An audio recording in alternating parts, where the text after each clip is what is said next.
तुम लोगों से हो पाएगा क्या?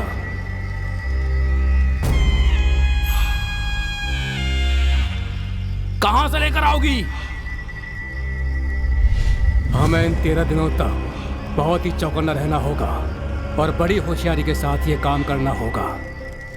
अगर जरा भी चूक हुई तो खत्म। अब बताओ।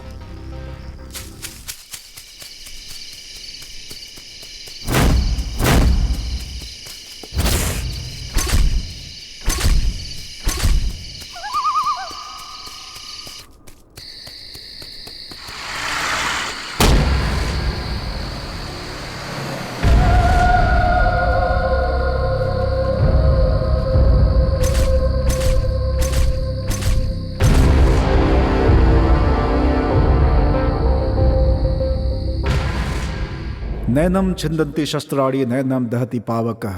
नश्वर शरीर को भेदा जा सकता है किंतु आत्मा को नहीं, जो अमर है। उद्धरेदात्मानम नात्मानम वसादयेत। अपनी मन की शक्ति के माध्यम से अपने आप को ऊपर उठाएं। अब से कई वर्षों पहले चरक सुश्रुत वाग्भट, जो आयुर्वेद के महर्षि माने जाते हैं, प्राणियों के जन्म मरण के विषय में चर्चा करते समय एक शिष्य ने उनसे प्रश्न पूछा कि जीवन और मृत्यु, इन दोनों के बीच क्या अंतर है। तब आचार्य ने उत्तर देते हुए कहा कि यदि प्रत्येक प्राणी के देह में एक चेतन धातु हो तो वो जीवित, और यदि ना हो तो मृत कहलाता है। फिर वो शिष्य पूछता है कि ये चेतन धातु क्या है, तो आचार्य बताते हैं कि वो परमात्मा का एक हिस्सा है जो किसी को नजर नहीं आता, और उसी को हम आत्मा कहते हैं। आत्मा शरीर के हृदय वाले भाग में होती है, ऐसा सुश्रुत आचार्य का मानना है। भगवत गीता में श्री कृष्ण कहते हैं, वासांसी जीर्णानि यथा विहाय नवानि गृह्णाति नरो पराणि तथा शरीरानि विहाय जीर्णानि अन्यानि संयाति नवानि देहि। जिस प्रकार मनुष्य पुराने वस्त्रों का त्याग कर नए वस्त्र धारण करता है, उसी प्रकार आत्मा भी वृद्ध शरीर को त्याग कर नया शरीर धारण करती है। जब आत्मा की मनोकामना पूर्ण होती है तो वो अपने मूल स्थान परमात्मा से मिल जाती है, अर्थात मोक्ष की प्राप्ति होती है। और यदि उनकी मनोकामना पूर्ण नहीं हुई तो वो मृत्यु की अग्नि में जलती रहती है। गरुड़ पुराण के अनुसार आत्मा की संख्या 13 मानी गई है। जैसे कि 13 मिनट आत्मा को शरीर से बाहर आने के लिए 13 मिनट का समय लगता है, 13 घंटे आत्मा अपने शरीर को खोने के कारण 13 घंटे तक तड़पती है। 13 दिन आत्मा अपनी अंतिम इच्छा पूरी करने के लिए अपने सगे संबंधियों के इर्द गिर्द घूमती है। 13 महीने इस समय में आत्मा के पुनर्जन्म की प्रक्रिया शुरू हो जाती है और 13 साल आत्मा प्रेत आत्मा बनकर सजा भुगतती है। पुराण के अनुसार आत्मा के लिए शुरू के 13 दिन अत्यंत कठिन होते हैं। और साथ में गरुड़ पुराण में ये बात भी लिखी है कि देह से निकलते ही आत्मा देह की बाईं ओर आकर बैठती है और 13 घंटों तक अपने देह के साथ ही रहती है। अपने संबंधियों को रोने से मना करती है, किंतु उसकी आवाज किसी के कानों में नहीं पहुंचती। देह पर जब कोई आकर हार चढ़ाता है तो आत्मा, जिस देह ने मुझे आश्रय दिया था, तूने उस पर हार चढ़ाकर उसका सम्मान किया है, बोलकर उस इंसान से गले मिलती है। ये पता चलने पर कि उसे उसका स्पर्श अनुभव नहीं हो रहा है, आत्मा दुखी होकर देह की बाईं ओर आकर बैठ जाती है। इसीलिए सभी धर्मों में पार्थिव शरीर के बाईं ओर ही उनके सगे संबंधियों को बिठाया जाता है। देह को घर से ले जाते समय उस दुखी आत्मा के कारण घर वालों पर कोई संकट ना आए, घर में दीप जलाया जाता है, क्योंकि अव्याप्त आत्माओं को रोकने की शक्ति केवल अग्निदेव में होती है। पुराणों के अनुसार वो आत्मा अपनी अंतिम इच्छा बताने के लिए 13 दिनों तक अपने सगे संबंधियों के इर्द गिर्द घूमती रहती है। ऐसी ही एक आत्मा के 13 दिनों के सफर की ये एक कहानी है।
पता है तुम यहीं कहीं हो, बताओ ना प्लीज। मुझे पता है कि तुम यहीं कहीं छुपे हुए हो। अगर तुम बाहर नहीं आए ना तो मैं यहाँ से वापस चली जाऊंगी। मजाक नहीं कर रही हूँ। हाँ। रुक जाओ प्लीज, जाने की बात मत करो जान। अच्छा, जान बोलकर तुम मुझे यहाँ पर इतना इंतजार करवा रहे हो, ये गलत नहीं है क्या? कसम से कहता हूँ गलत है, लेकिन अपने बॉयफ्रेंड को इतनी देर तक इंतजार करवाना ये भी तो गलत है ना। अच्छा, तो इस बात का तुम मुझसे बदला ले रहे हो? नहीं सूची, तुमसे किसी भी बात का बदला लेना या बुरा सोचना मुझसे नहीं होगा। मेरी तो हर धड़कन बस तुम्हारा ही नाम लेती है। लो सुनो, आई love you Suchi. I love you to.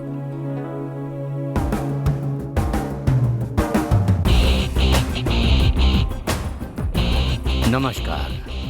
मेरे पिताजी एक बात कहते थे, तुम चाहे कितने भी बड़े हो जाओ पर अपनी पोस्ट कभी नहीं भूलना, हमेशा लोगों की भलाई के बारे में सोचना। टूरिज्म मिनिस्टर होने के नाते मेरा भी यही सपना है कि मैं इस राज्य का डेवलपमेंट अच्छी तरह से कर सकूं। दैट विल स्टार्ट फ्रॉम मेरे अपने गांव बीदर से। कोई भी प्रॉब्लम आए या कोई आइडिया आए, आप मुझे इमीडिएटली कांटेक्ट करेंगे। And be a good officer mister Ram.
ओहो,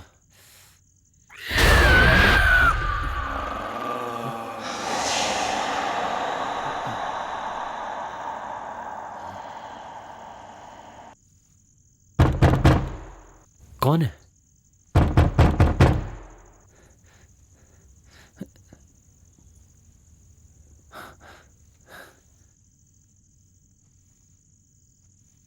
कौन है?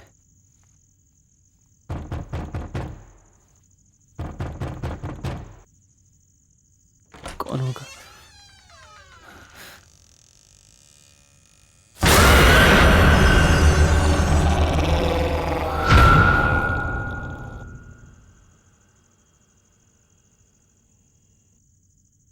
कौन है?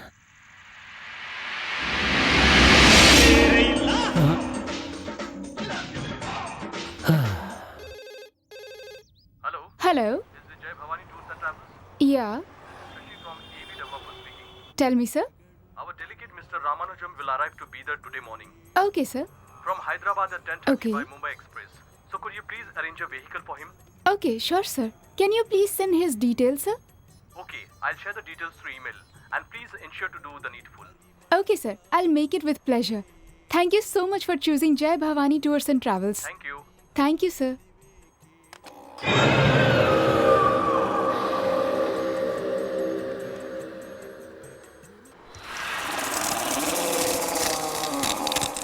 हेलो, आप अभी कहाँ हैं sir? On the way to office madam. तो एक काम, कहिए ना, आपका हुक्म सर, आंखों पर। अब तुम जहाँ भी हो वहाँ से यू टर्न मारकर सीधा रेलवे स्टेशन पहुँचो। ओके, उसके बाद? हैदराबाद से एक रामानुजम नाम का आदमी आ रहा है।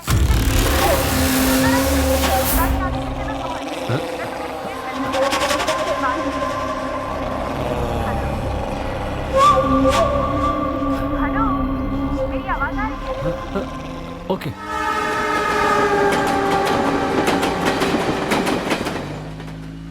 गाड़ी मिली ना सर? हाँ अभी मिली, मैं आ रहा हूँ। वैसे मेरे स्टेटस के हिसाब से बहुत छोटी गाड़ी है, अगर बड़ी गाड़ी होती तो ज्यादा अच्छा होता। It's a very small city, no problem. Be on the line. Okay sir. मैं मीटिंग के लिए जा रहा हूँ, तो क्या तुम लोगों ने मुझे कोटेशन भेजा है? जरा इंक्वायरी करो। अभी बता दो सर। Sorry sir. अरे अरे अरे, अबे तू पीकर चला रहा है क्या? थोड़ा ऐसा चलाना यार, मुझे कोई जल्दी नहीं है। जी sir. Hello hello hello hello. हाँ क्या हुआ भाई? अभी बताता हूँ बोलकर इतना टाइम लगा दिया तूने। अभी मैं कर रहा हूँ सर, बस 2 मिनट। क्या यार 2 मिनट लगेगा कह रहा है? सही से बता कितना टाइम लगेगा? सर भेज दिया सर, देख लीजिए। हाँ शुक्र है, देखता हूँ। Driver sir. Go fast. Okay sir. ए सुन, थोड़ा एसी हाई कर। ऐसे क्या देख रहा है? एसी बढ़ाने बोल रहा हूँ ना तुझे। एसी फुल है सर।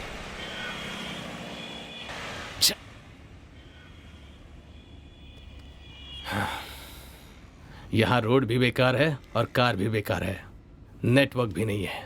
वहाँ देखो कितनी गंदगी है। छे, पता नहीं कैसे जीते हैं यहाँ। हैं? कार की कांच धोते हो या नहीं? हैं? तू पिया है क्या? मैनर्स नहीं सिखाई है क्या? मैं इज्जत से ही पेश आ रहा हूँ सर। तू तो बहुत ही घमंडी है। सर, घमंड हम सिर्फ घमंडियों को दिखाते हैं और उनको अच्छे से नहा धोकर पूरी तरह से धो डालते हैं सर। सर, हम अतिथि सत्कार में एकदम टॉप पर हैं सर। हम मेहमान की खातिरदारी में कोई कसर नहीं छोड़ते सर। ये सब रहने दो, गाड़ी तो कंडीशन में है ना? ओ, गाड़ी एकदम सुपर है सर। सर, 1 साल हो चुका है, इस गाड़ी ने कभी धोखा नहीं दिया।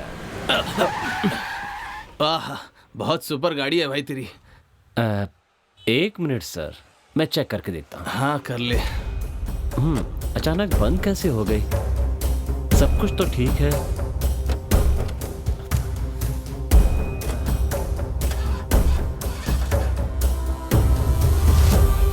सर बस 2 मिनट सर, मैं ठीक कर दूंगा। हाँ जल्दी कर।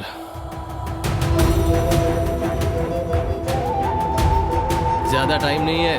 सब कुछ ठीक लग रहा है, फिर चल क्यों नहीं रही है? सर, आप बाहर क्यों आ गए सर? बहुत धूप है सर, अंदर बैठिए, मैं 2 मिनट में ठीक कर दूंगा। बस 2 minute sir. Sir please. 2 minute बोलकर 2 घंटे लगा दिए तुमने बनाने में। Sir please sir. वक्त की कीमत जानता है तू? Sir please sir. एक कस्टमर को बिठाने से पहले गाड़ी कैसी है, ठीक है या नहीं, ये पहले चेक करने के बाद फिर लेकर आना चाहिए था। इतनी अकल नहीं है तुझे? इडियट। रुक, तेरे सेठ को फोन लगाता हूं मैं। सर मेरा काम चला जाएगा sir. Sir please. Imported suit गंदा कर दिया तूने, इडियट।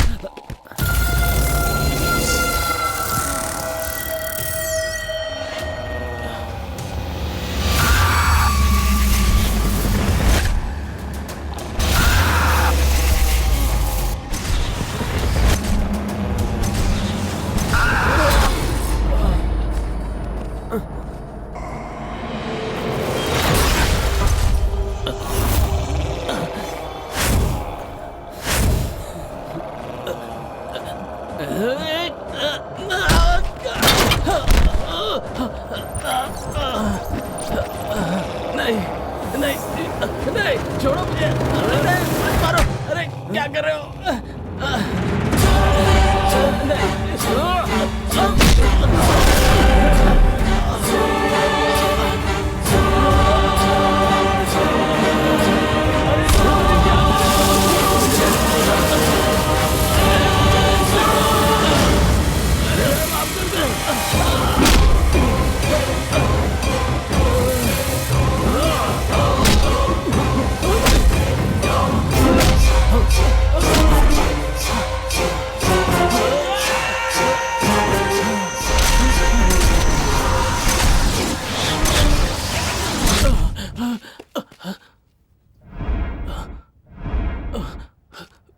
कहाँ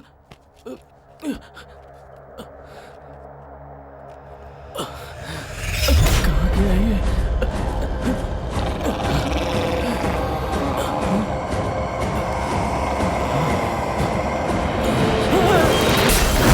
क्या हुआ sir?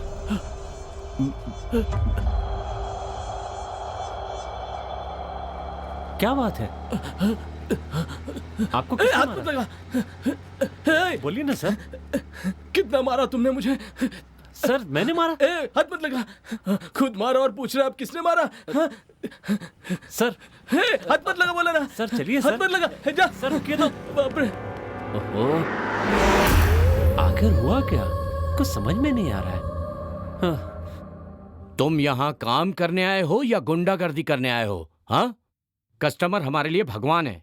Customer is God for the businessman. और तुमने उन्हें मारा? उन्होंने ऐसा क्या किया जो तुमने उन्हें मारा? सर मैंने ऐसा कुछ नहीं किया सर। कुछ नहीं किया मतलब क्या? क्या वो जानबूझकर अपने कपड़े फाड़कर यहाँ तमाशा करने आए थे?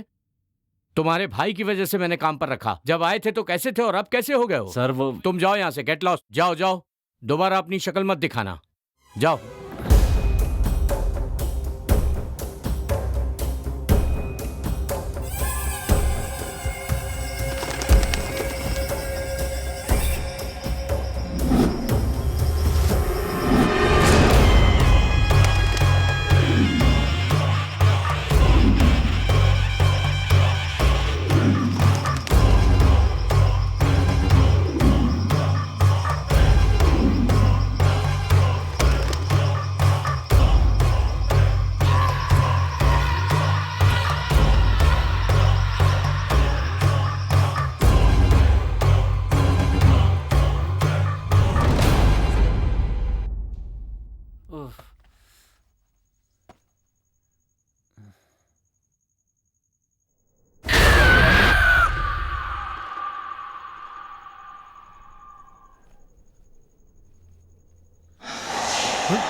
दिखाई नहीं देता? मरना क्या तुझे? चल साइड हट।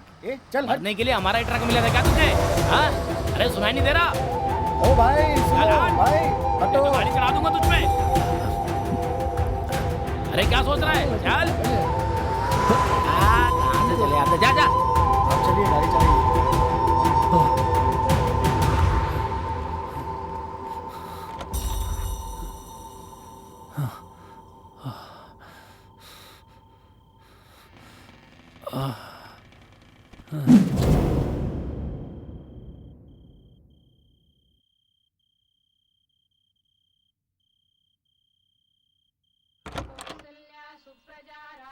मैं जा रही हूँ माँ। सूची, नाश्ता तो करके जाओ बेटा। अरे नहीं माँ, वो अभी तैयार भी नहीं हुआ होगा, आलसियों की तरह सोया पड़ा होगा, और आज तो ऑफिस जल्दी भी पहुँचना है। चलती हूँ माँ। ठीक है, संभल कर जाओ। तुम भी ख्याल रखना। बाय।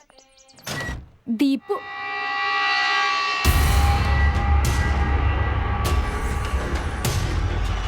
दीपू,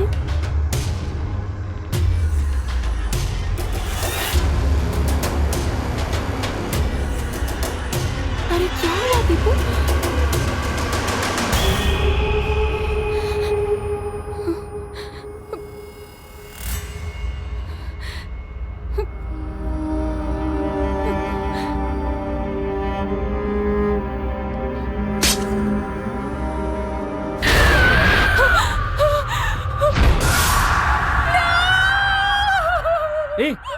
क्या हुआ सुची? चिल्ला क्यों रही हो? वो यहाँ पे ओह, कॉकरोच देख लिया? बैचलर के घर में कॉकरोच वगैरह, बाथरूम में गंदा अंडरवियर, ये सब तो कॉमन चीजें यार। मैं तो डरपोक हूं ही, तुम तो मुझसे भी ज्यादा डरपोक हो। तुम्हें तो पता ही होगा, कल जिस फंक्शन में जा रहा हूं वहां पर एक हीरो आने वाला है और मेरा बॉस मुझे बहुत पसंद करता है। कभी कभी चिल्लाता है पर वापस बुला लेता है ना? हाँ। हे, तुम इतनी खामोश क्यों? अब उनके बारे में सोचने का टाइम नहीं है, चलो देर हो रही है।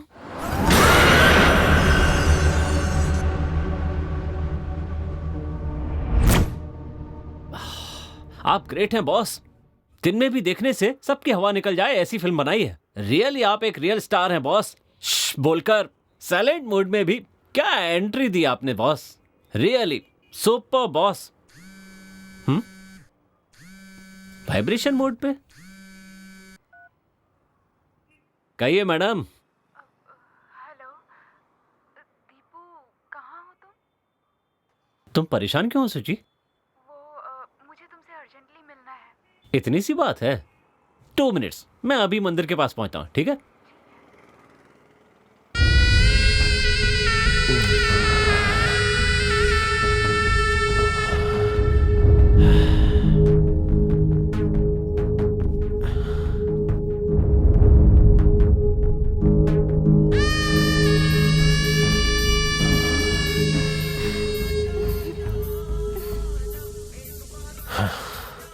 ओह, बॉस का फोन।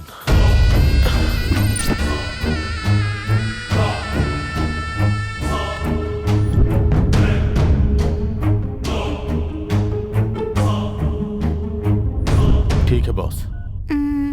कौन था? अरे तुम्हें इससे क्या मतलब है?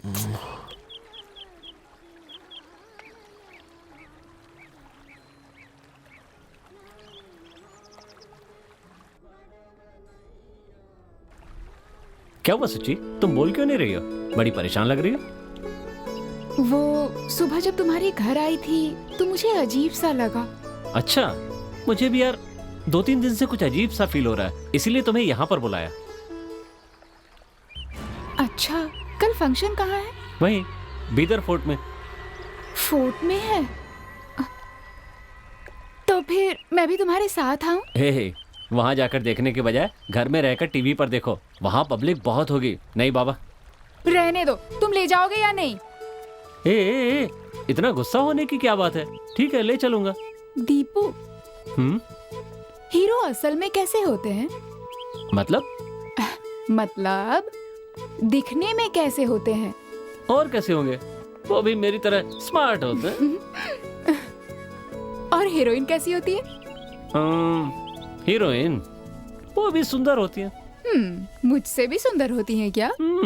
तुमसे तो बहुत सुंदर होती हैं। तुम्हें तो मेरा मतलब वो नहीं है यार, लड़कियां तो फूल की तरह होती हैं, जो पेड़ पर भी अच्छी लगती हैं और पेड़ से तोड़ने के बाद भी। अब तुम्हें ही देख लो, दिन के उजाले में तुम कितनी ब्यूटीफुल लगती हो और रात में और भी ज्यादा हसीन लगती हो, और पास आने पर चने के झाड़ पर मत चढ़ाओ।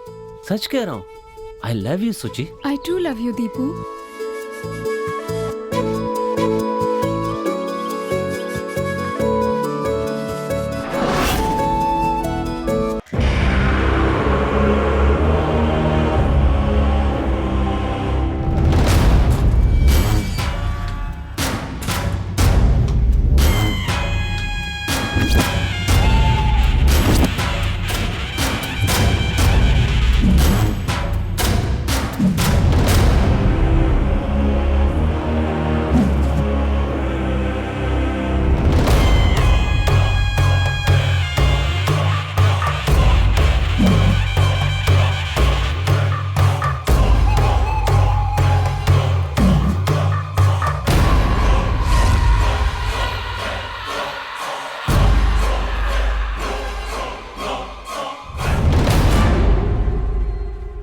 सुची, तुम्हारे लिए खाना लेकर आऊं क्या? मैं फंक्शन में खा कर आई हूँ, तुमने खाया? हाँ मैंने खा लिया, लेकिन तुम ऐसे ही मत सोना, एक गिलास दूध पी लेना। ठीक।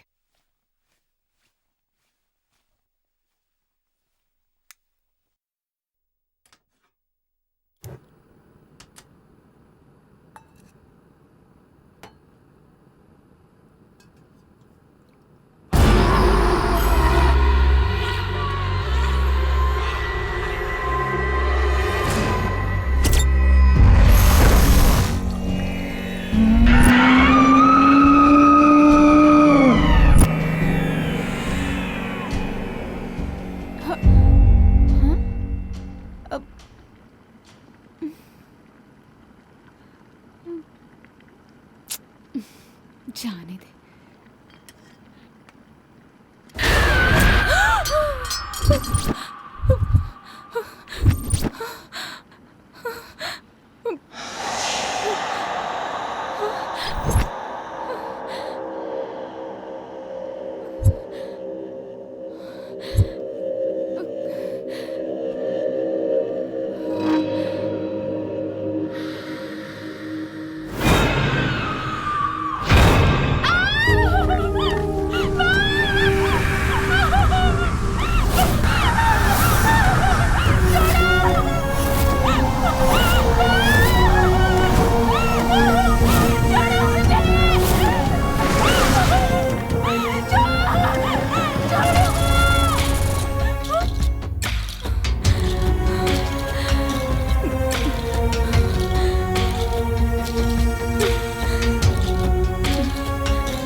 हेलो, ये कब हुआ? कहाँ? ओके।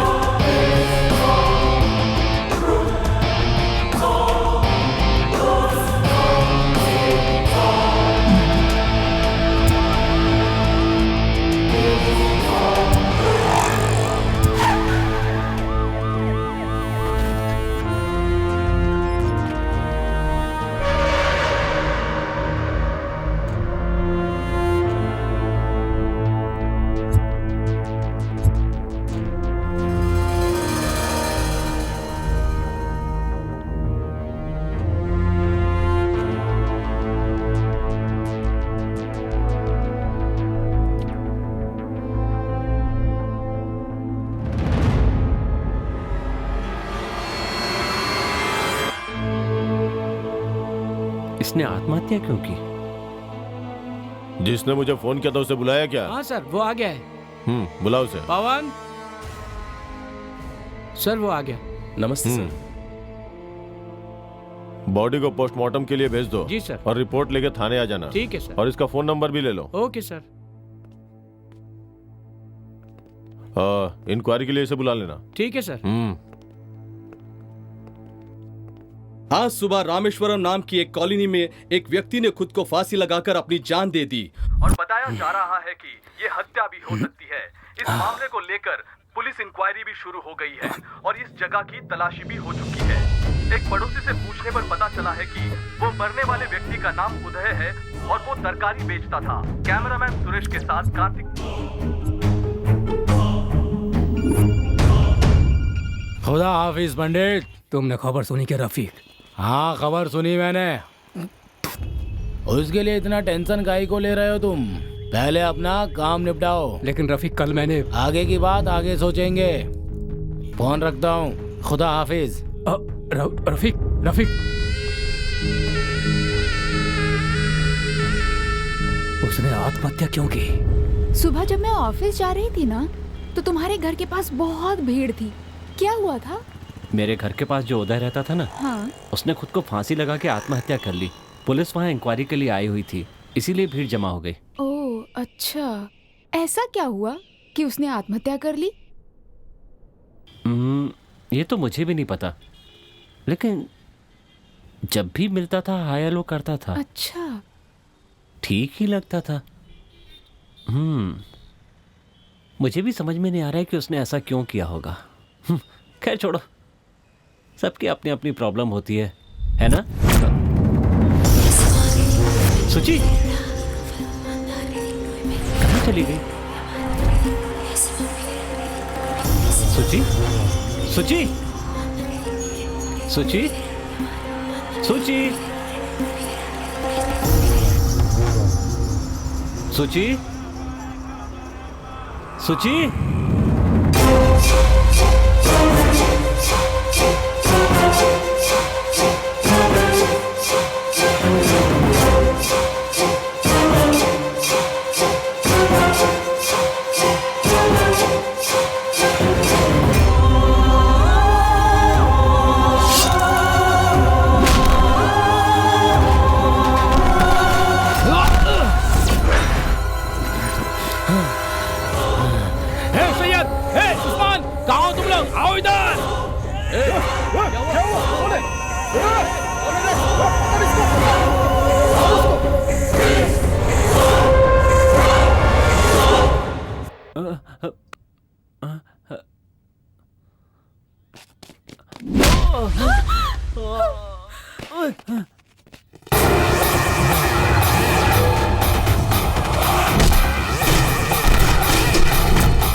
दिमाग खराब हो गया है तुम्हारा?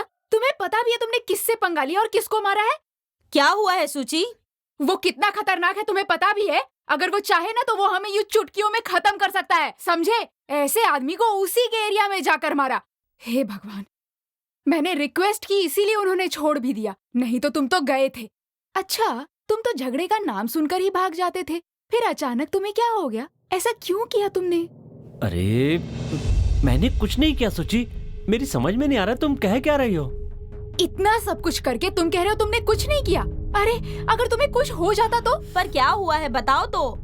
तुम नहीं समझोगी, छोड़ो ना माँ। अच्छा, मैं तो छोटी बच्ची हूँ ना? ये यहाँ पुतले की तरह बैठा हुआ है और तुम हो कि पागलों की तरह बड़बड़ बड़बड़ करती जा रही हो। यस करेक्ट, मैं पागल हो गई हूँ। तुम सही कह रही हो माँ, अब समझ गई। इसे कहाँ लेकर जाना चाहिए? चलो मेरे साथ। सूची, बीइंग अ साइकियाट्रिस्ट, इनका टेस्ट करने के बाद मुझे इनमें कोई प्रॉब्लम नजर नहीं आ रही है। इनका mind balance, IQ, thinking capacity, everything is normal. आपके कहने के अनुसार स्प्लिट पर्सनालिटी के कोई सिम्टम इनमें नजर नहीं आ रहे हैं। लेकिन डॉक्टर मैंने जो... nothing to worry, he is absolutely fine. You may गो।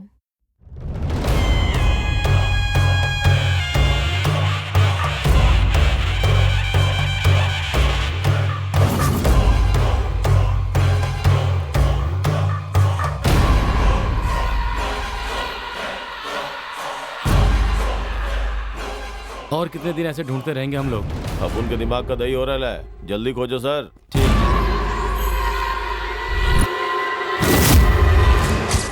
इसे देखकर तो लग ही रहा है यहाँ का डॉक्टर क्या, कोई विदेशी डॉक्टर भी इसके बारे में यही कहेंगे। मतलब डॉक्टर को दिखाने से कुछ नहीं होने वाला है। इसे कहाँ लेकर जाना चाहिए और इसके साथ क्या करना चाहिए ये मुझे पता है। आपने जो बताया वो इसके साथ सिर्फ आज ही नहीं हुआ है, 6 दिनों से हो रहा है। 6 दिनों से हम लोग सिर्फ किले के चक्कर लगा रहे हैं पंडित। अब सिर्फ 7 दिन बचे हैं, पता नहीं क्या होगा। तुम जरा शांत रहोगे क्या? बाबा, ये किस लिए? वो इसलिए क्योंकि पिछले 6 दिनों से एक बहुत ही ताकतवर रूह इसके पीछे पड़ी हुई है और वही इसे सता रही है। उस रूह से कोई तकलीफ तो नहीं होगी? उसे क्या तकलीफ हो सकती है? वो इसके पीछे क्यों पड़ी हुई है? वो इसके साथ ऐसा क्यों कर रही है? ये जानना आसान नहीं है। मिला? नहीं मिला। यहाँ जाऊं?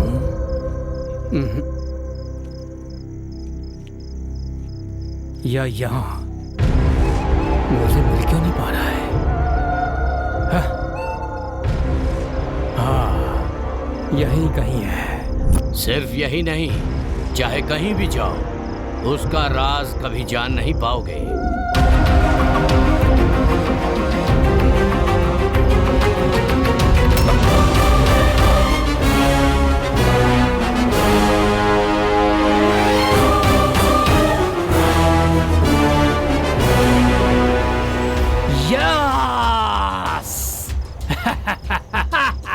यस यस, यही वो जगह है जिसे हम इतने दिनों से तलाश कर रहे थे। Finally we got it. 6 दिनों से हम लोग जिस जगह को ढूंढ रहे थे, आज वो मिल ही गई। इंशाल्लाह पंडित जी, आपने कर दिखाया। यस, क्योंकि वो एक असंतुष्ट आत्मा है। वो इंसान की रूह में घुसी हुई है। अपनी इच्छा पूरी किए बगैर वो आत्मा इसका पीछा नहीं छोड़ेगी।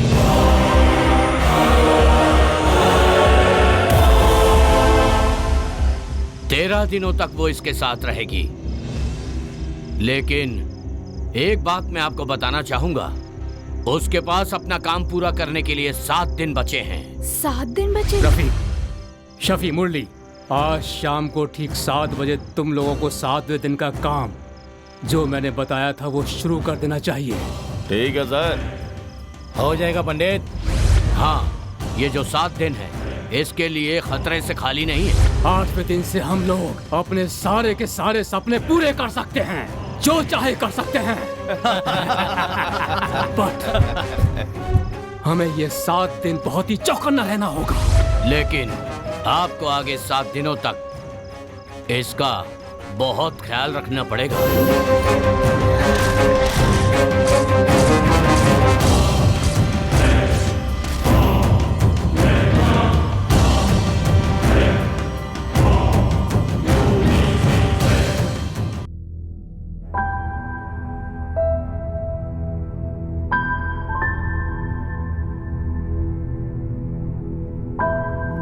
फर्स्ट सेंचुरी की लड़की होकर तुम किसी बाबा पर यकीन कर रही हो? 6 दिन खत्म हो चुके हैं, 7 दिन ही बाकी हैं। इस तरह 13 दिन आत्मा वात्मा पीछा करती है, ये सब बकवास सुनकर अपना दिमाग खराब करके बैठी हो। तुझमें दिमाग है या नहीं? मार्केट में जो मैंने अपनी आंखों से देखा, अगर वो नहीं देखती तो मैं इतना परेशान नहीं होती। और उस दिन उस हैदराबाद की क्लाइंट ने इसके बारे में कंप्लेन भी की, पर मैंने नहीं माना। इनफैक्ट बॉस को भी मैंने कन्विंस कर लिया। लेकिन पता नहीं क्यों मुझे कल से उसके बारे में बहुत डर लग रहा है। देख सूची, it may be a psychic vibration. उसके लिए इतना अपसेट मत हो। हमने साइकियाट्रिस्ट से भी कंसल्ट किया, उसने कहा सब कुछ नॉर्मल है। अगर कोई किसी लड़की को छेड़े तो ये स्वाभाविक है कि उसका बॉयफ्रेंड अपनी आंखों के सामने ये सब कुछ सहन नहीं करेगा। और ऐसे में अगर जिन लोगों ने तुम्हें छेड़ा उसको उसने बुरी तरीके से मारा, तो इसमें उसने गलत क्या किया? तुम एजुकेटेड होकर भी ये सब सोच रही हो।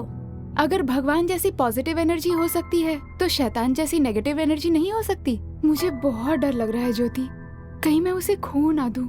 रिलैक्स सूची, अगर तुम्हें ऐसा लगता है कि कोई रूह वगैरह जैसी कोई प्रॉब्लम है तो इसका कोई सॉल्यूशन तो होगा ही।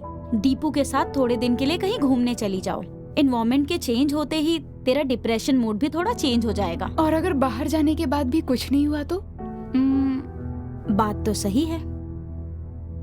तू एक काम कर, यहाँ वहाँ घूमने के बजाय मेरे अंकल का आयुर्वेदिक सेंटर है, अगर वहाँ गई तो उसका ट्रीटमेंट भी हो जाएगा और तेरा मूड भी चेंज हो जाएगा।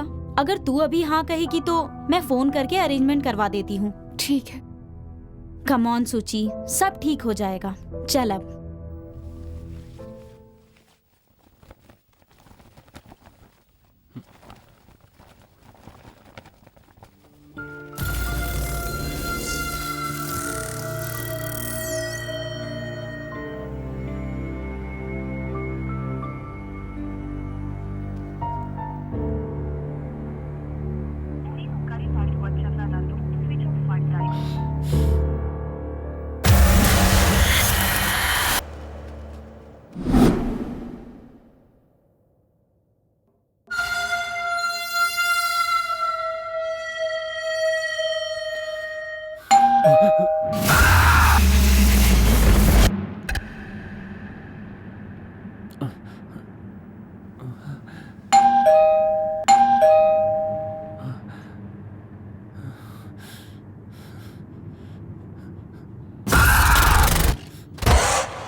तुम हो? क्या हुआ दीपू, तुम इतने डरे हुए क्यों हो? क्या बताऊं सुची, दरवाजे की घंटी भी बजती है तो खोलने में डर लगता है मुझे। अजीब सी आवाजें मुझे बार बार सुनाई देती हैं। अगर यही चलता रहा तो सच कहता हूं मैं पागल हो जाऊंगा। प्लीज प्लीज मुझे बचा लो सुची। अरे बुद्धू, जब तक मैं जिंदा हूँ तुम्हें कुछ नहीं होने दूंगी। Don't worry, I am with you. I love you Suchi, I love you. I love you too.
बेटा दीपू। नमस्ते गुरुजी। नमस्ते बेटा दीपू। तुम्हें रात को कोई डरावना भयानक सपना आता है क्या? और फिर उस सपने में तुम्हें कोई बुला रहा है ऐसा महसूस होता है क्या? ऐसे सपने तो नहीं आते सर, लेकिन क्या? हकीकत में ये चीजें मेरे साथ हो रही हैं सर। अच्छा। यही कुछ 8-10 महीने से पता नहीं क्यों मेरे घर जाते ही कोई मेरे आगे पीछे आसपास घूम रहा है, मुझे अपने पास बुला रहा है ऐसा लगता है। ठीक है, ये बात तुमने अपने माँ बाप को बताई? कहने के लिए कोई मेरा अपना है ही नहीं सर, मैं अनाथ हूँ। ओ माफ करना मुझे। माँ बाप तो नहीं है, लेकिन मेरा एक बहुत अच्छा फ्रेंड है जिसने मुझे हमेशा एक भाई की तरह संभाला है। उसे बता सकता था पर वो 10 दिन पहले चेन्नई गया हुआ है। ठीक है, बढ़िया। क्या तुम्हें प्रेत, भूत, आत्मा, पुनर्जन्म इन चीजों में विश्वास है क्या? सर वो ठीक है, चलो मेरे साथ।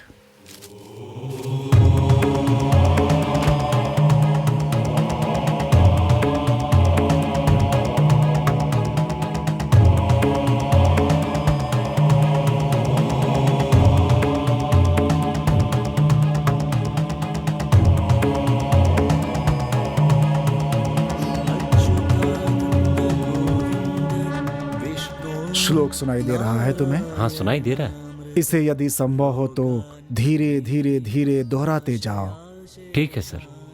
और फिर कल क्या हुआ था, परसों क्या हुआ था, उसके पहले क्या हुआ था, ये सब धीरे धीरे याद करते जाओ। याद करो बेटा, याद करो।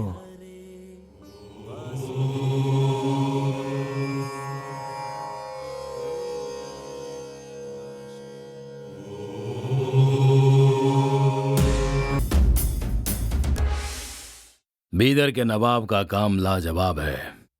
बस आपकी दुआ है भाईजान।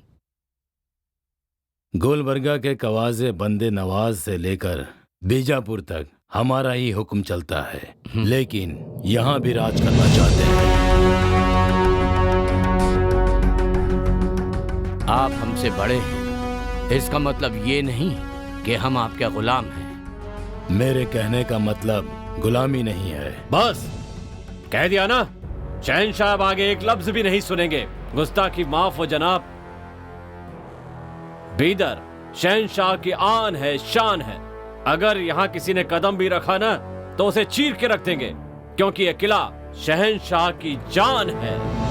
और इस तरह से हैदराबाद प्रांत के नवाब और बीदर प्रांत के नवाब दोनों रिश्ते में सगे भाई होने के बावजूद अधिकार के लोभ ने उनके बीच एक बहुत बड़ी दीवार खड़ी कर दी। एक साधारण सेनापति ने मुझसे ऐसी बात की ये सोचकर हैदराबाद के नवाब को अपमान महसूस होता है और वो अपने राज्य में लौट जाते हैं। इस सेनापति की खुददारी देखकर बीदर के नवाब को खुशी तो बहुत होती है, लेकिन एक तरफ संबंध और दूसरी तरफ अधिकार, इन बंधनों में बंधकर दोनों भाई परेशान। से गुलामी नहीं, बल्कि तुझे मारकर सुल्तान बनकर दिखाऊंगा। और वहां हैदराबाद के नवाब अपने अपमान का बदला लेने की कोशिश में लगा रहता है और साथ ही साथ बीदर पर कब्जा करने का मंसूबा बनाता रहता है। और इधर बीदर के नवाब औरंगाबाद के सफर के दौरान एक सुंदर सी कन्या को देखकर मोहित हो जाते हैं। उसकी 7 पत्नियां होने के बावजूद मैं इस लड़की से शादी करूंगा, ऐसा संदेश उसके माँ बाप को भिजवाते हैं। ये हसीना हमारी अगली बेगम है।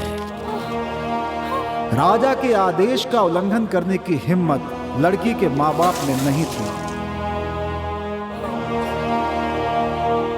इसलिए वह ना चाहते हुए भी अपनी सुंदर कन्या का विवाह राजा के साथ कर देते हैं, क्योंकि ये उनके लिए एक गर्व की भी बात थी। वो कन्या नवाब के साथ बीदर के लिए निकल पड़ती है और बीदर की प्रजा बड़े धूमधाम से इन दोनों का स्वागत।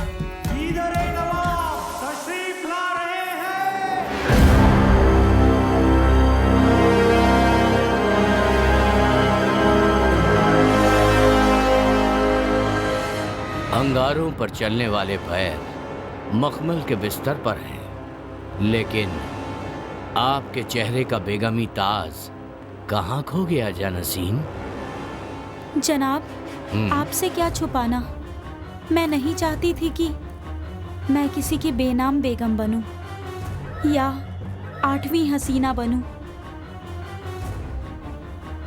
मैं तो अपने दिल में पनाह देने वाले एक दिलदार को चाहती थी।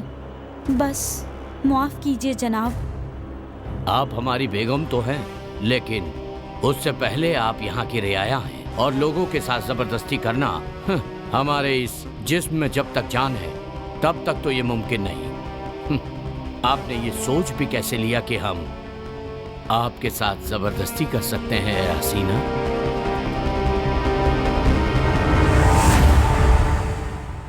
एक बात सुन लीजिए, आपके दिल में अपनी जगह बनाने के बाद ही मिलेंगे। हैदराबाद के नवाब बीदर के नवाब को एक पत्र भेजते हैं। पत्र में लिखा होता है कि अगर पत्र के मिलते ही 15 दिनों के भीतर तुम मुझसे आकर नहीं मिलोगे तो मैं युद्ध की घोषणा कर दूंगा। भाईजान होने के नाते हमारे हाथ बंधे हुए हैं, वरना ऐलान जंग के लिए हम भी तैयार हैं। प्रजा की खुशी के लिए, भाई से अपना रिश्ता बनाए रखने के लिए युद्ध ना करने का निर्णय करके वो हैदराबाद जाने की तैयारी शुरू करते हैं। उसी समय औरंगाबाद से भी एक पत्र आता है जिसमें लिखा होता है कि रानी के पिता की तबीयत ठीक ना होने के कारण उनके पिता रानी से आखिरी बार मिलना चाहते हैं। ऐसी हालत में क्या करें क्या ना करें सोच सोच कर राजा एक फैसला करते हैं और अपने वफादार सैनिक को अपने पास बुलाते हैं और रानी को पूरी हिफाजत के साथ औरंगाबाद ले जाने की जिम्मेदारी उसे सौंप देते हैं। जी हुजूर।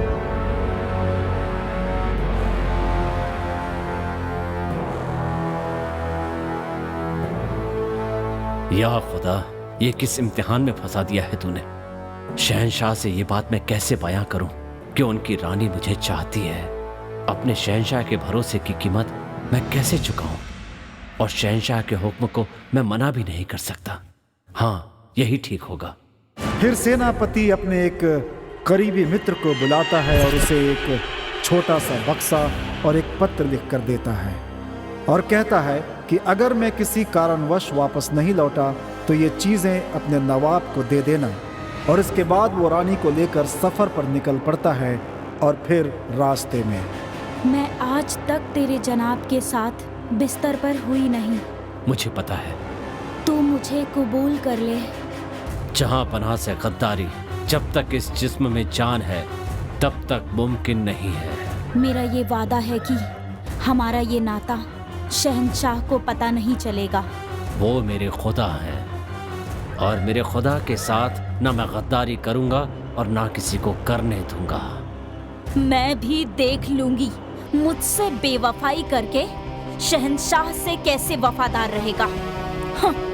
रानी सेनापति को उससे प्यार करने के लिए जबरदस्ती उकसाती है। चूंकि वफादार सेनापति मना कर देता है, इसलिए रानी उसके ऊपर आरोप लगाती है कि सेनापति ने उसके साथ बलात्कार करने की कोशिश की। ये खबर सुनते ही नवाब सेनापति से कुछ पूछे बिना ही सब कुछ सच मानकर उसे द्रोही करार देता है और उसे फांसी पर चढ़ा देता है। और जैसे ही ये बात सेनापति के मित्र को पता चलती है, वो बक्सा जो सेनापति ने उसे दी थी नवाब को सौंप देता है।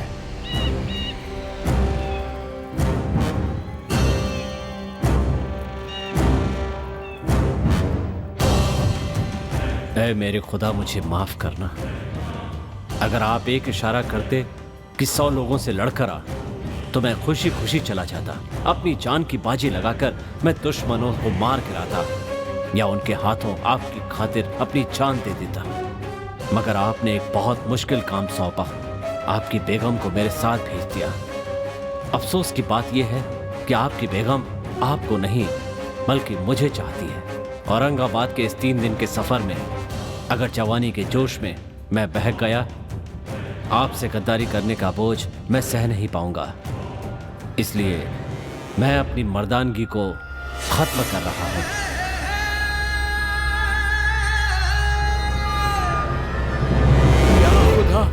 ये कैसी गलती हो गई मुझसे। अपने राजा के प्रति वो सेनापति इतना वफादार था कि उसने अपना लिंग काटकर अपने पुरुषत्व का त्याग कर दिया था ताकि उससे कोई गलती ना हो।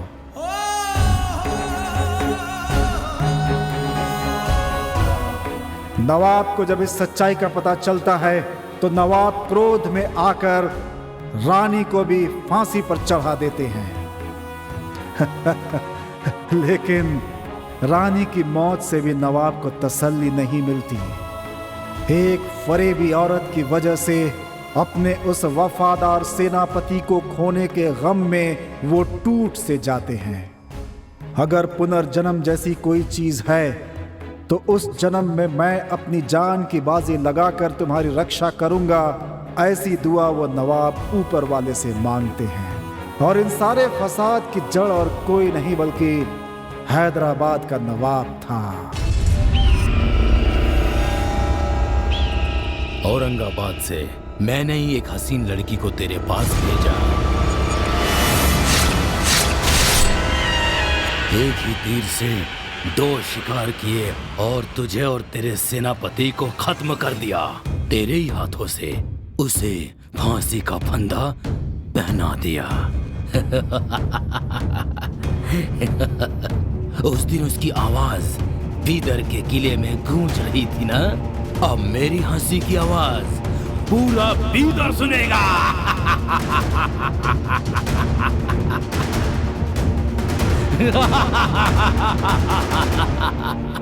वो सेनापति और कोई नहीं, तुम ही हो।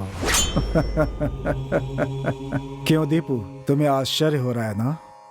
बिल्कुल आश्चर्य होने वाली बात ही है, क्योंकि ये एक सच है। तुम्हारे पिछले जन्म की कहानी मुझे कैसे पता चली, यही सोच रहे हो ना? हाँ, यही तो आयुर्वेद है। ये कोई सामान्य वस्तु नहीं है, बहुत ही पुरानी, बहुत ही पवित्र जीवन का विज्ञान है। जब मैं तुमसे पहली बार मिला तभी मैंने तुम्हारी समस्याओं के बारे में सोचना शुरू कर दिया था। फिर मुझे पता चला कि पिछले 10 दिनों से एक अत्यंत ही अज्ञात शक्ति, एक पवित्र आत्मा तुम्हारे चारों ओर मंडरा रही है। मंत्रों के उच्चारण से उस आत्मा से मैं संपर्क करने की कोशिश करता रहा। हाँ, मुझे सफलता मिल गई। इस प्रयोग से मुझे जो पता चला है कि जो तुम्हारा पीछा कर रही है वो राजा की आत्मा है। पिछले जन्म में निर्दोष होने के बावजूद तुम्हें फांसी पर चढ़ाने की जो उसने भूल की, उसकी वजह से वो पश्चाताप की आग में जल रहा है और प्रायश्चित के लिए ही इस जन्म में तुम्हारा पीछा कर रहा है। इतने दिनों से वो आत्मा तुम्हारी रक्षा कर रही है, इसीलिए पिछले 10 दिनों से तुम्हारे साथ ऐसा हो रहा है। वो आत्मा तुम्हें डराने के लिए नहीं और ना ही तुम्हें परेशान करने के लिए तुम्हारा पीछा कर रही है, बल्कि तुम्हें बचाना चाहती है। उसे सिर्फ 13 दिनों का ही समय मिला है, जिसमें से 10 दिन बीत चुके हैं। अब उसके पास सिर्फ 3 दिन ही बचे हुए हैं। तुम्हारे ऊपर जब भी किसी प्रकार का संकट आ रहा है, वो हर बार अपने तरीके से बचाने की कोशिश कर रही है। अब तुम्हें खतरा किससे है, वो तुम्हें कैसे बचा रही है, ये सब मैं नहीं जानता, लेकिन वो आत्मा तुम्हें कुछ बताना चाहती है, लेकिन तुम उससे डर रहे हो, इसीलिए वो चुप है। अगर वो प्रेत आत्मा होती तो तुम्हारे साथ कठोरता से पेश आती, या फिर तुम्हें जिन लोगों से खतरा है वो उनके ऊपर हमला करती। लेकिन ये एक पवित्र आत्मा है, लगभग परमात्मा का ही रूप। वो किसी का बुरा चाह ही नहीं सकती, वो तो हमेशा सबका भला ही चाहती है, लेकिन सबका सीधा उसके साथ संबंध बनना संभव नहीं है। साधारण व्यक्ति तो उसके बारे में सोच ही नहीं सकता, क्योंकि जानते हो, साधारण व्यक्ति की बुद्धि उसके पास तक पहुंच ही नहीं सकती सच्चे लोगों के सिवा। समझ गए? 3, 8, 8, 5, 13 पुष्या। हाँ, आज से तीसरे दिन शाम को, पुष्य नक्षत्र शाम को ठीक 7 बजे अगर उससे बात करने का प्रयास करेंगे तो वो भी तुम्हारे साथ बात करने का प्रयास करेगी। ये कुल 13 मिनट का समय होता है। अगर तुम्हारे ऊपर कोई संकट मंडरा रहा है तो वो तुम्हें उसे बचाने की कोशिश करेगी। सच कह रहा हूं, अगर अब भी तुमने उसे जवाब नहीं दिया तो तुम्हारी मदद कोई नहीं कर सकता, समझे? डरो मत, हिम्मत से काम लो, उसकी भावनाओं को समझो, वो तुम्हारी मदद करना चाहती है। चलो बहादुर बच्चे, चलो।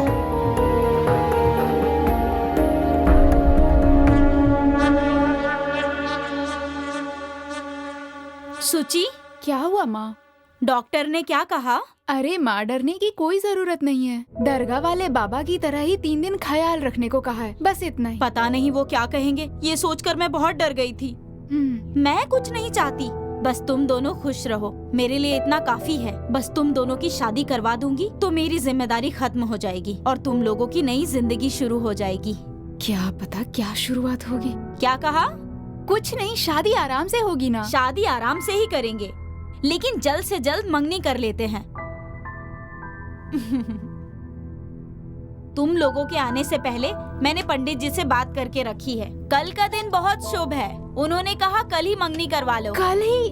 अरे इतनी भी क्या जल्दी है माँ? बेटा ये सब मैं नहीं जानती, मैं जो कह रही हूँ वो करो। हमेशा तुम्हारी ही जिद नहीं चलेगी। कल का दिन ही शुभ है ऐसा उन्होंने कहा है। उनका कहना है कल अगर मंगनी हुई तो शादी के बाद भी तुम दोनों सुखी रहोगे। ये लो। लेकिन माँ, लेकिन वेकिन कुछ नहीं सुनने वाली, कल हर हाल में मंगनी होकर रहेगी, बस। तुम्हारा क्या कहना है दीपू? हाँ।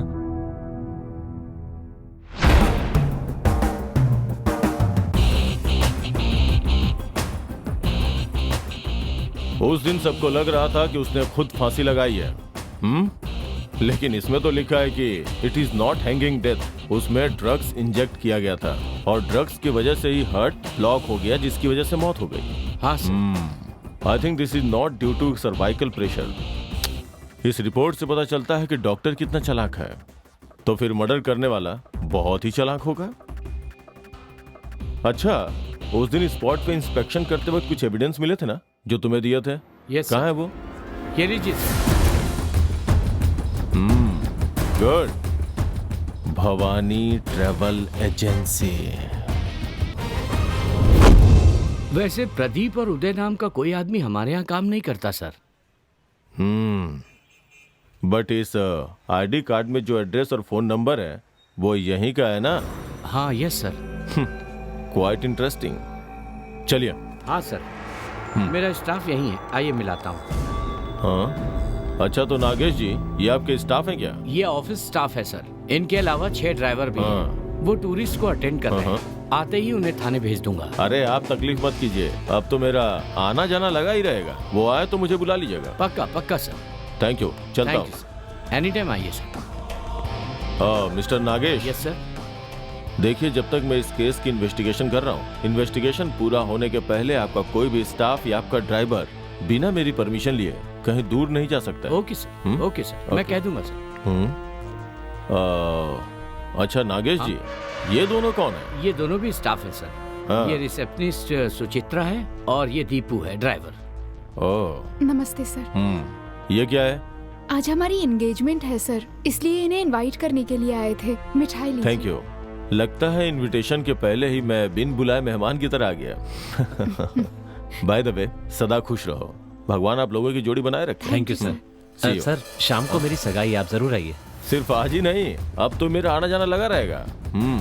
Okay, take care. See you mister Nagesh. Okay sir. Sir, एक सवाल पूछना चाहता हूँ मैं। हाँ। जहाँ पर मर्डर हुआ है और हमें जो आईडी कार्ड मिला वो इस ट्रैवल एजेंसी का, ये तो कंफर्म हो गया है ना सर? तो अपने स्टाइल से जांच पड़ताल शुरू कीजिए सर। आप ऐसा क्यों नहीं कर रहे हैं, मेरी तो समझ में नहीं आ रहा है। अगर तुम्हें समझ में आ जाता तो हाँ सर। मेरी जगह पे तुम होते ना, और तेरी जगह पे मैं होता। देख, खूनी ने पहले खून किया, उसके बाद इसे आत्महत्या का रूप देने के लिए लाश को फांसी से लटका दिया। और सबसे खास बात, उसने बिना सोचे समझे ये मर्डर नहीं किया। उसने बहुत होशियारी से नस में एयर इंजेक्ट करके बहुत ही चालाकी से मर्डर किया है। मेरी नजर में वो खूनी बहुत ही चालाक है, इसलिए उसने हमें डाइवर्ट करने के लिए उसका वो आईडी कार्ड उसने उस जगह पे फेंका ताकि वो हमें मिल जाए। इस तरह के केस अक्सर कॉम्प्लिकेटेड होते हैं, लेकिन कोई बात नहीं। लगता है उसे उल्टे रास्ते पे चलने में मजा आता है। मैं भी उल्टे रास्ते पे चल के उसकी गर्दन दबोच लूंगा।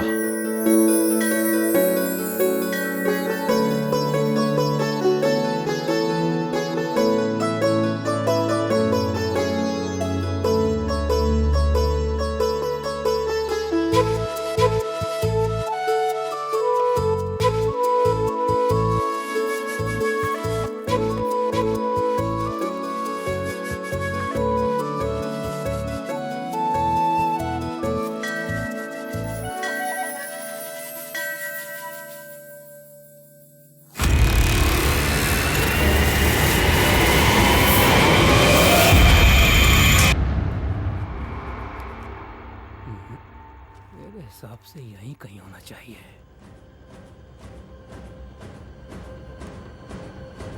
यहाँ से इस जगह पर आते हैं तो इस जगह पर ही होगा।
वहां जाने की क्या जरूरत थी?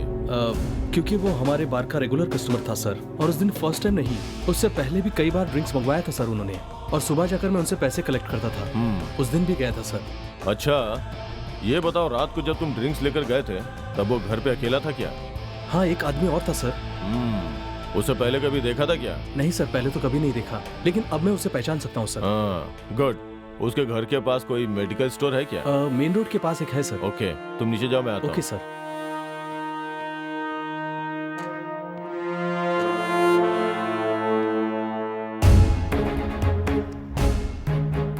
इतनी चालाकी से खून किया है, मतलब इसके पीछे जरूर कोई मकसद है। Medical store.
कहाँ चला गया ये?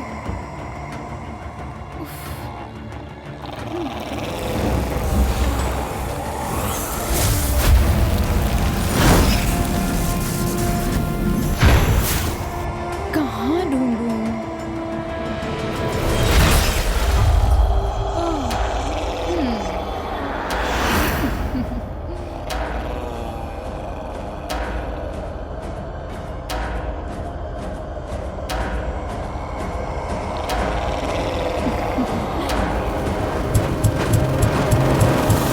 साहब, आपको किस ख्याल में डूबे हुए हैं? नहीं, कुछ नहीं। उस डॉक्टर ने जो कहा, अगर वो सच हुआ तो? उसके लिए इतना सोचने की क्या जरूरत है? जो होना है वो होकर रहेगा। तुम बेकार में टेंशन मत लो। लेकिन वो... लेकिन मुझे नहीं सुनना। मैंने कहा ना, कल से सब कुछ ठीक हो जाएगा। हम पहले जैसे ही रहेंगे। अब मैं तुम्हारी एक नहीं सुनूंगी। कल शाम को मैं 5 बजे आऊंगी। तुम तैयार रहना। मैं तुम्हें एक नई जगह लेके जाने वाली हूँ। ठीक है।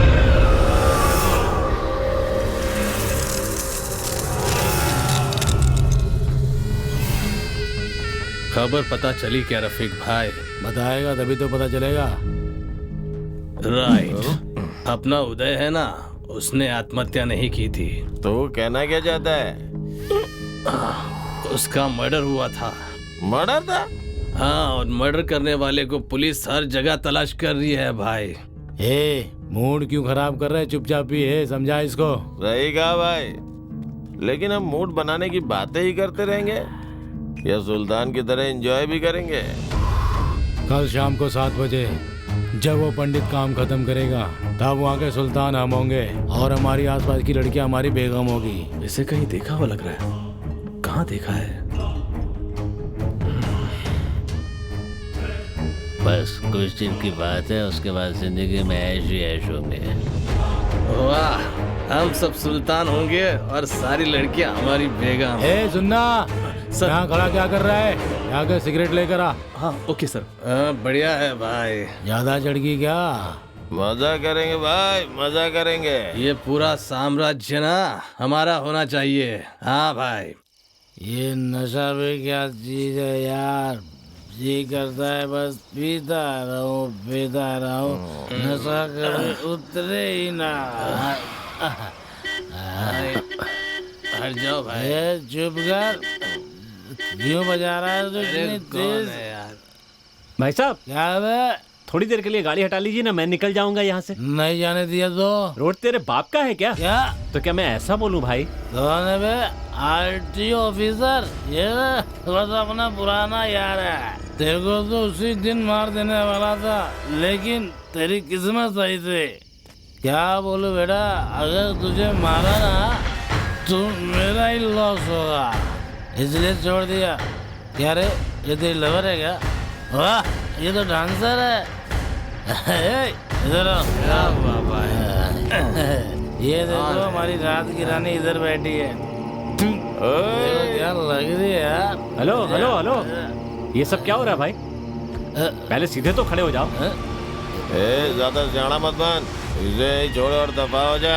चल, बिहार में मिलेगा तू, समझा? कस्टमर को ऐसे समय में छोड़कर चले जाना ठीक नहीं होता भाई, वो भी एक लेडी कस्टमर को ऐसी सुनसान जगह पे। आप ये ठीक नहीं कर रहे हैं भाई। है? ओ कबूतर, इतनी झाड़पट्टी क्यों दिखा रहा है? ये तेरी लवर है क्या? अरे ये बार डांसर है, समझा? जब वो बार में डांस करती है तो बार डांसर होती है, लेकिन अभी मेरी कस्टमर है। हम इतने शरीफ नहीं है जो तेरी बात सुन के चुपचाप चले जाएंगे। अबे फिल्म के हीरो की तरह डायलॉग क्यों मार रहा है बे? चल निकल यहाँ से, जाने मत। अरे बाहर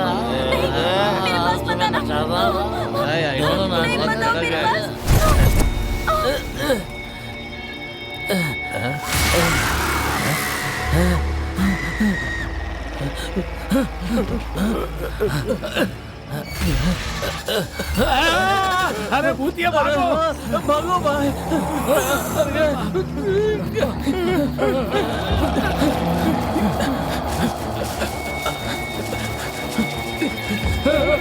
अरे भागो भाई, क्या कर रहे हो? उठो भाई, बचाओ बचाओ।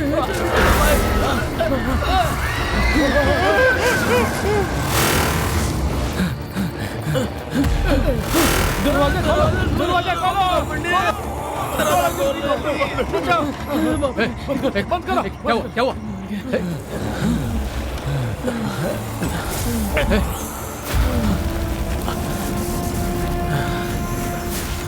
क्या हुआ? शफी, मुरली, रफीक, क्या हुआ? पहले दरवाजा बंद करो, दरवाजा बंद करो। बंद करो। बंद कर दिया है, पहले ये बताओ क्या हुआ? वो कोई पीछे से आकर मेरे को मारा। फिर गला दबाने लगा। किसी तरह जान बचाकर मैं भाग कर आया। तुम कैसे भी करके मुझे बचा लो पंडित। मुझे मालूम था कि ऐसा जरूर कुछ होगा। जानते हो क्यों? हम जो महान काम करने जा रहे हैं वो दिन कल है, भूल तो नहीं गए तुम लोग? मतलब कल 13वां दिन है, याद है ना? स्वाभाविक है, हमें अपने रास्ते से भटकाने के लिए कोई हमारे साथ ये सब कर रहा है। इनफैक्ट कल मुझे भी ऐसा ही कुछ महसूस हुआ था। पंडित, कहीं उदय के साथ भी ऐसा ही कुछ हो सकता है। सर, हमारे साथ भी कुछ बुरा हुआ तो? शफी, अगर हम ऐसे ही डरते रहेंगे तो कुछ भी हासिल नहीं कर पाएंगे। पहले अपने काम को अंजाम देने के बारे में सोचो। विश्वास रखो तुम लोग, कल ही उस काम को अंजाम देते हैं। बाद में एक तांत्रिक से मैं बात करके देखूंगा। अगर कोई हमारे पीछे जादू टोना करवा रहा है तो हम पर उसका प्रभाव ना पड़े, ऐसा कोई एक रास्ता मैं जरूर निकाल लूंगा। हाँ, ऐसा ही कुछ कीजिए सर। हाँ, जल्दी करो पंडित। हाँ, तुम लोग धीरज रखो। कल की तैयारी हो गई ना रफीक? सब कुछ रेडी है पंडित जी, आपने जो जो कहा है वो सब कर दिया है। गुड, तो काम हो जाएगा ना? बिल्कुल पंडित जी। ठीक है।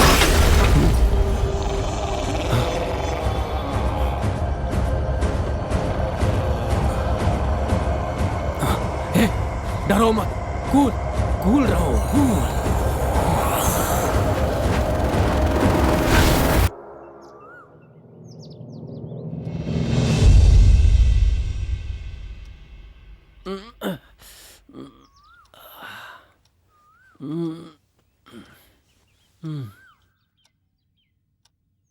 डॉक्टर ने कहा था कि आज शाम को 7 बजे मेरे ऊपर मुसीबत आएगी।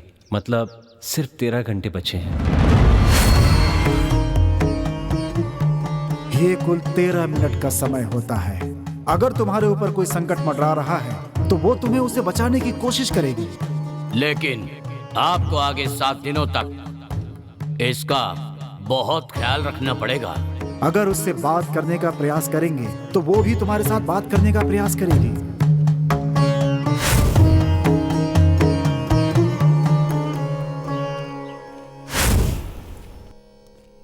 नमस्ते सर। अरे पवन, क्या हुआ आज इतनी सुबह सुबह? सर उस दिन रात को उदय के साथ जो आदमी था ना, वो कल रात हमारे बार में आया था सर। आपको मैंने उस वक्त फोन भी किया था, पर आपका फोन नहीं लग रहा था सर। अच्छा, हो सकता है नेटवर्क की प्रॉब्लम रही हो। सर ये देखिए, मैंने उसकी फोटो ली है। गुड। वो कुछ बड़ी चीज की प्लानिंग कर रहे थे सर। इसके साथ और 2 लोग थे। आज रात को किले में कुछ काम खत्म करने की बात कर रहे थे सर। मतलब यहीं आस पास में रहते हैं वो? हाँ सर। दोबारा तुम्हें फिर बुलाऊंगा, आ जाना। जरूर सर। ठीक है, थैंक यू।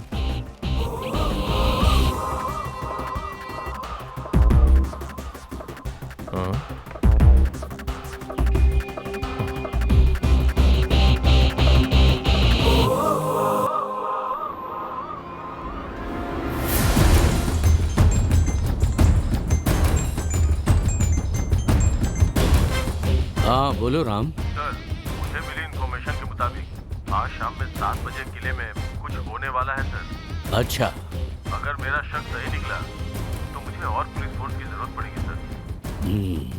तुम एक अच्छे ऑफिसर हो। I will consider your request. मैं कमिश्नर से बात करूंगा। पहले तुम ये पता लगाओ कि वहाँ क्या इनलीगल एक्टिविटीज चल रही है, तब तक रिस्क तुम्हारा है। Yes sir. Be careful. Thank you sir. Okay. Good morning. अरे गुड मॉर्निंग अपने बाजू में रखिए। हमने अपनी तरफ से सारी तैयारी कर ली है। आपकी तैयारी हो गई है नहीं? आप बताइए। ओह, तैयारी हो गई है। किसी को हमारे बारे में पता चला ना तो हम सबकी कहानी खत्म हो जाएगी। अब तक जैसा मेंटेन करते आए ना वैसे ही मेंटेन करना होगा। फिक्र मत करो रफीक, सब कुछ आराम से हो जाएगा। इंशाअल्लाह ऐसा ही हो जनाब।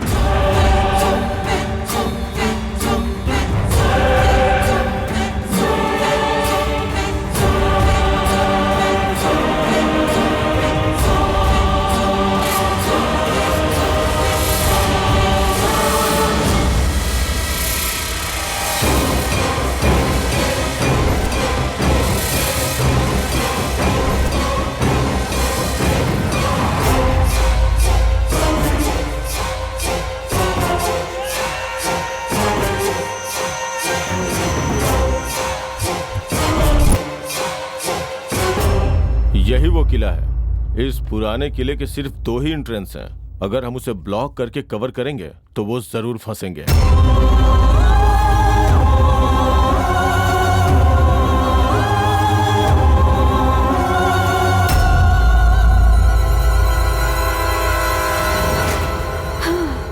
गए। आज मेरी जिंदगी का सबसे बड़ा दिन है। I am so happy Deepu. तुम तो हैप्पी हो, पर मुझे बहुत टेंशन हो रही है। टेंशन? टेंशन लेने का नहीं, देने का डाले।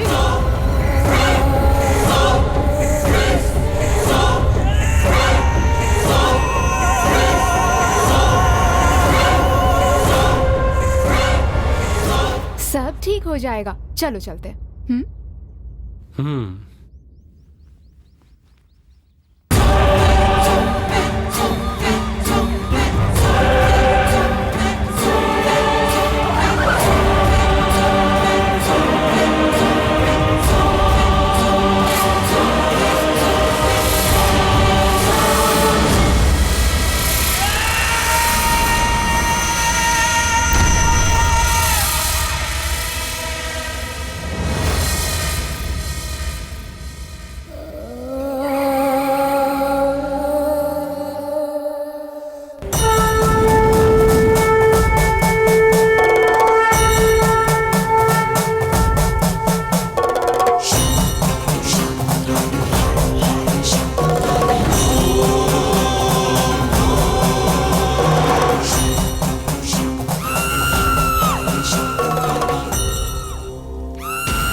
रही है।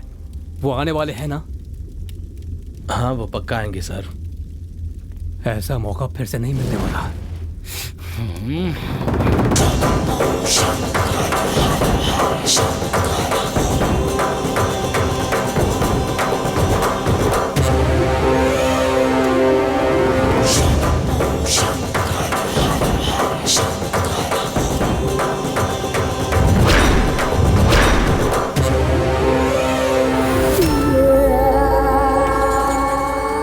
ये सब क्या है सुची? मुझे यहाँ पर क्यों लेकर आई हो? सब पता चल जाएगा।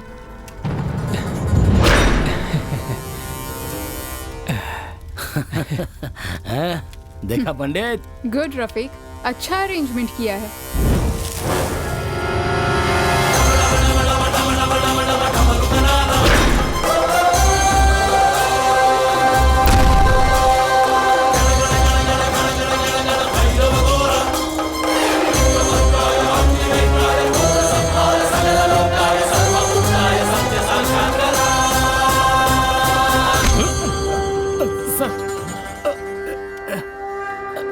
क्या हो रहा है यहाँ पे? सर मेरे दोस्त के शरीर से भूत भगा रहे हैं सर। ओ, तू उसका भूत भगा रहा है? मैं तेरा भूत भगाऊंगा। मैंने क्या किया सर? क्या किया है? ये भूत क्या नहीं किया है, सब पता चलेगा। सर वो क्या है ना कि ये पूजा उसी के लिए चल रही है। चुप!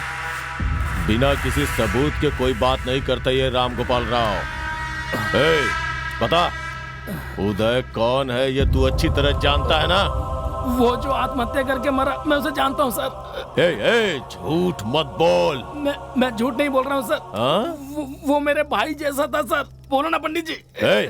वो क्या बोलेंगे? तूने ही उसका खून किया, उसे फांसी से लटकाया और फिर आत्महत्या बोल के अफवाह फैला दी। तूने उसे क्यों मारा सीधी तरह से बता दे। कुछ नहीं किया। अगर सच नहीं बताया तो यहीं पे इनकाउंटर कर दूंगा। सर बताता हूँ सर। बोल।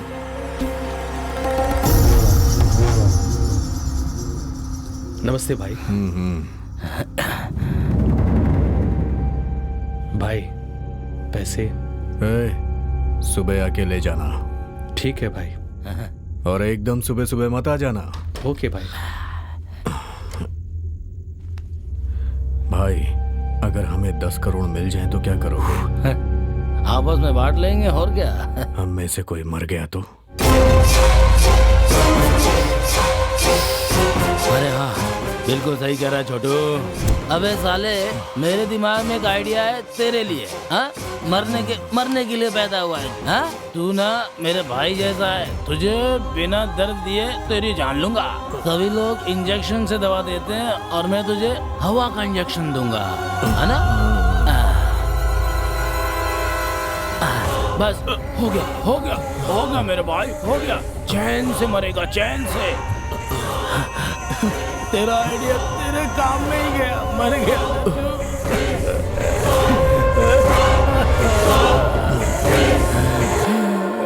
इतनी कम उम्र में ही आत्महत्या कर दी तूने। मेरा भाई कैसा था, मुझे छोड़ के चला गया। अब मैं किसके साथ दारू पीऊंगा? नस में एयर इंजेक्ट करता है, बहुत बड़ा डॉक्टर है क्या?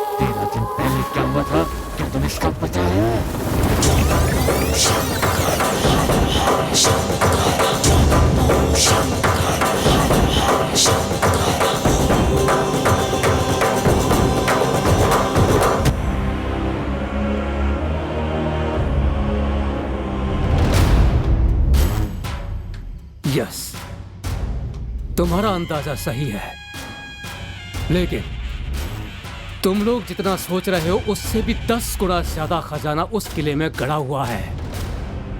16वीं शताब्दी में निजामों ने बड़ी चालाकी के साथ अपना सारा खजाना बहुत ही सुरक्षा से इस किले के नीचे गाड़ दिया था। वो खजाना किले में कहाँ है उसका पता मैं जरूर लगाऊंगा, लेकिन उस खजाने को वहां से बाहर निकालना इतना आसान नहीं है। उसे वहां से बाहर निकालने के लिए कहते हैं 13 साल में एक बार पुष्प नक्षत्र में एक बड़ी पूजा करवानी होती है। 13 साल के बाद? हाँ, लेकिन उन 13 सालों को पूरा होने में अब सिर्फ 13 दिन ही बचे हैं। सिर्फ 13 दिन। और एक और जरूरी बात यह है कि उसे जमीन से बाहर निकालने के लिए हमें 5 जीवों की बलि चढ़ानी होगी। 5। ये तुम लोगों से हो पाएगा? अरे पंडित, थोड़े से पैसे के लिए अपने माँ बाप को भी बेचकर खाने वाले लोग हैं हम। अगर बोरी भर के सोना मिलेगा तो हम कुछ भी करने के लिए तैयार हैं। आगे का डिटेल बताओ तुम। अरे ये काम इतना आसान नहीं है रफीक, इसमें हमारी जान भी जा सकती है। पैसे से दुनिया चलती है पंडित, काम कोई भी हो चलेगा। तो ठीक है, आज से ठीक 13 दिनों के बाद ठीक 7 बजे हम लोगों को पूजा शुरू करवानी होगी और हमें बलि चढ़ानी होगी। पानी में रहने वाले जीव की बलि, भूमि पर रहने वाले एक जीव की बलि और आकाश में उड़ने वाले एक जीव की भी बलि। इन सभी जीवों की बलि हमें देनी होगी। Last but not in the list, पुष्प नक्षत्र में जन्म हुआ। हमारे पूजा के समय तक एक ऐसा नर जो हमेशा से ब्रह्मचर्य का पालन करता हो, ऐसे मनुष्य की बलि चढ़ानी होगी। पंडित, तुमने जो कहा वो हम सारी चीजें ला सकते हैं, लेकिन पुष्य नक्षत्र में जन्मे हुए ऐसे आदमी को हम कहां से लाएंगे बताओ। हाँ, ये तुम लोगों को सोचना है। इन सबसे भी जरूरी है पुष्प नक्षत्र में जन्मा हुआ आदमी। अब बोलो, क्या तुम लोग ये काम कर सकते हो? हाँ, हो जाएगा। उस ब्रह्मचारी लड़के को मैं लेकर आऊंगी, बाकी का इंतजाम तुम लोग कर लेना। तुम लाओगी? किसे लाओगी और कैसे लेकर आओगी तुम? वो लड़का है ना दीपू, जो कि मेरे प्यार में पागल हुआ पड़ा है, उसे लेकर आऊंगी। इसकी जिम्मेदारी मैं लेती हूँ। उस लड़की के बारे में बताने के लिए मैं दीपू के पास दौड़ा चला रहा था। किसी तरह से दीपू को तुमसे दूर रखना चाहता था, लेकिन रास्ते में एक ट्रक ने मुझे टक्कर मार दी। मैंने दीपू को समझाने की बहुत कोशिश की, लेकिन फिर उसे ये सोचकर छोड़ दिया कि डर से उसे कुछ हो न जाए।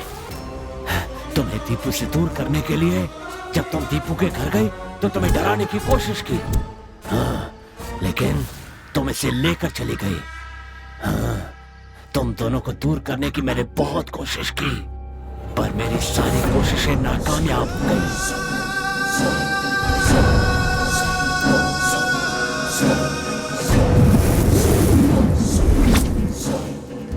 तुम ड्रामा कर रहे हो या सच कह रहे हो ये मैं नहीं जानती, बट यस, मैं तुम्हारी बलि चढ़ाने के लिए यहाँ लेकर आई हूँ। इतना ही नहीं, इतने दिनों तक तुमसे प्यार का नाटक तुम्हें यहाँ लाने के लिए ही किया मैंने। तुम्हें लगा तुमसे प्यार करती थी। ऐसा पता है क्यों किया? क्योंकि मुझे मेहनत नहीं, शॉर्टकट से पैसे कमाने थे। अगर पैसे होंगे ना तो तेरे जैसे हजारों बॉयफ्रेंड मिल जाएंगे मुझे। मेरे लिए पैसा ही सब कुछ क्यों है तुम्हें पता है? क्योंकि पैसों की वजह से मेरी फैमिली बर्बाद हो गई। कर्जदारों का कर्ज न चुका पाने की वजह से मेरे पिताजी ने आत्महत्या कर ली। उन्होंने ये तक नहीं सोचा कि उनकी 2 छोटी बेटियां हैं।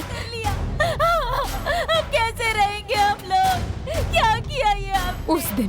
उसी दिन मैंने डिसाइड कर लिया कि कुछ भी करूंगी, पर लाइफ में बहुत सारा पैसा कमा कर रहूंगी। और तभी मुझे इस किले के खजाने के बारे में पता चला। जल्द से जल्द अमीर बनने का मुझे यही एक रास्ता नजर आया, लेकिन इतने बड़े किले में खजाना कहाँ है ये मुझे नहीं पता था। इस बात का पता करने के लिए मैं इस पंडित और आर्कियोलॉजिस्ट से मिली। बाकी कामों के लिए मैंने रफीक, शफी और मुरली से कांटेक्ट किया। हम हर रोज इस किले में आते थे। पर फिर भी हमें पता नहीं चला कि खजाना कहाँ है। उस दिन जब हम मार्केट में कुछ जरूरी बात कर रहे थे तब तुम बीच में आ गए और तुम्हारी मारपीट और गुस्सा देखकर मैं बहुत डर गई थी। मुझे कुछ ना हो इसलिए तुम्हारा आयुर्वेदिक ट्रीटमेंट करवाया। इतना ही नहीं, मुझे तुम पसंद नहीं थे, फिर भी मैंने तुम्हारे साथ एंगेजमेंट की। खजाना मिलने के बाद उसके ज्यादा हिस्से ना करने पड़े, ये सोचकर मैंने टीम के एक एक आदमी को मारने का प्लान बनाया और उसके लिए रफी को सुपारी दी। खून तुमने किया है इस बात का शक पुलिस को तुम पर हो।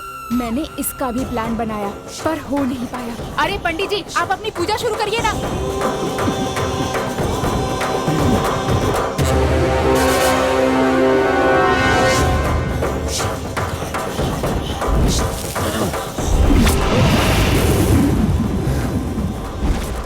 सोचा तुम्हें जान से मार दूं, पर ऐसा नहीं कर पाया। ये पूजा न कर पाया इसलिए मैंने इसे भी डराने की बहुत कोशिश की, पर इसने भी नहीं माना। मेरा कोई काम पूरा नहीं हुआ। इसे डराने से कुछ नहीं होगा ये सोचकर मैंने इसका पीछा छोड़ दिया। फिर इसके पास गया। उस दिन 11वें दिन मैंने इसे डराने की कोशिश की, लेकिन ये कोशिश भी नाकामयाब हुई।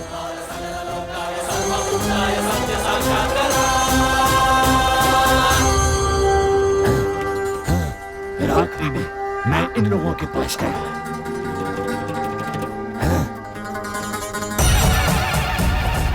ये लोग राक्षस है सर, राक्षस है। मेरे दीपू को इन लोगों से बचा लीजिए सर। सर प्लीज सर, किसी तरह मेरे दीपू को इनसे बचा लीजिए सर। प्लीज सर बचा लीजिए सर, प्लीज सर, यही मेरी आखिरी इच्छा है sir.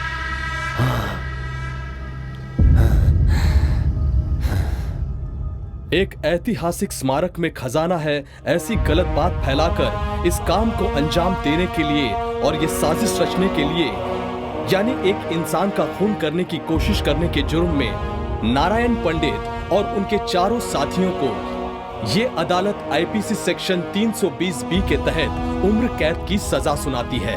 The court is dismissed. जब आत्मा की मनोकामना पूर्ण होती है